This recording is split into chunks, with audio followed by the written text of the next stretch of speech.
Welcome to Rogers Cup, presented by National Bank. I'm your host, Kate Pettersen, and I'm joined by a very special guest. You may recognize her from WWE action and, of course, on social media, Trish Stratus. Thank you for joining us today. Thanks for having me. Well, you've been here in Toronto. You're here now promoting SummerSlam, which is coming up this coming weekend, but you've had a chance to check out a little bit of the tennis and walk around the Rogers Cup. What are your first observations? Well, my first thought is, first of all, it's always great to be in town and do an autograph signing. The hometown love is amazing. Also, I have kids. I have a 5-year-old and 2-year-old. So when I do these things, it's always, it sucks to leave them, but I should have brought them. There were so many things to see. I just took a picture with the Ninja Turtles. There's just like a lot of kid-friendly stuff, a lot of family-friendly stuff, and I really wish I had thought about that because I could just send them out, had some fun, do my autograph signing, and then hung out a little bit. But it's amazing. I didn't realize they had such a great offerings here. So it's a lot of fun here, and it was great to chat with you today and be in Toronto.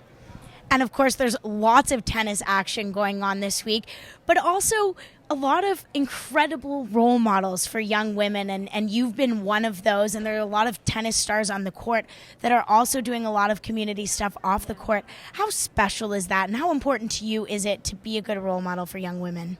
It's super important, especially as a mom of a girl. I have a boy and a girl, but just to provide that role model for her, showing her that women can do what the men do. This tournament itself, to just have like the women doing their best out here and having the best in the world here is incredible.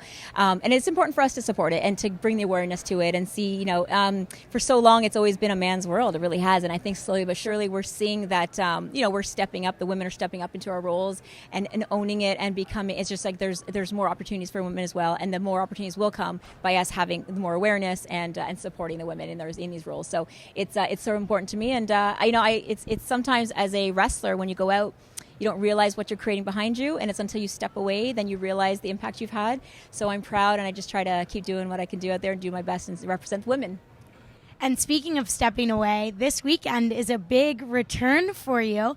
How have you been preparing?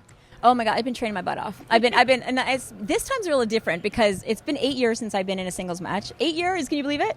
And 2 children later. Yeah. So it's a little different. So my training days look like drop my kids at camp. And then I put my kids to bed at like 9 o'clock and I train till midnight. Like, it's been insane, but like as a mom, I'm finding this new juggle, which I never had to do before. But it's empowering to know that like sometimes I'm like, I'm a mom and I'm out there doing this. Like, it's kind of crazy. So I'm thankful for the opportunity, and especially to be able to doing it in Toronto. We actually heard from Serena Williams yesterday, who talked about balancing, or sorry, this morning, about balancing. And she said the same thing, like, I've got something great to go home to, which is cool. Now, speaking of tennis stars, if you had to turn one of these women's tennis stars into a WWE superstar, who do you think would have the best success? Oh, Serena. Yeah. I mean, she pretty much, she strikes me as the type that would kill anything she does. Serena the Savage, I think, works for me. And then Serena and Trish would team up and do some Stratusfaction. I think it's all coming together. Serena, if you're available, I can show you a few moves. You probably don't need much adjustment. I'm sure just your athleticism would make you kick some butt in my ring. And then maybe you can give me some moves and I'll kick some butt in your court. How about that? I think, in fact, she is available, and that works perfectly with the schedule this week, because there's something, going on Sunday here. Right. That would be the final. Okay, yes. But the timing works perfectly that you can come to Rogers Cup, check out the final, and then roll right to watch your event. What do you think? It's kind of perfect, and I'm sure people will be stratisfied. I think they will. So Sunday, here's your schedule. Come to Rogers Cup, check out the women's final, and then head to SummerSlam and cheer on Trish Stratus. Trish, thank you so much for joining us. Thanks a lot.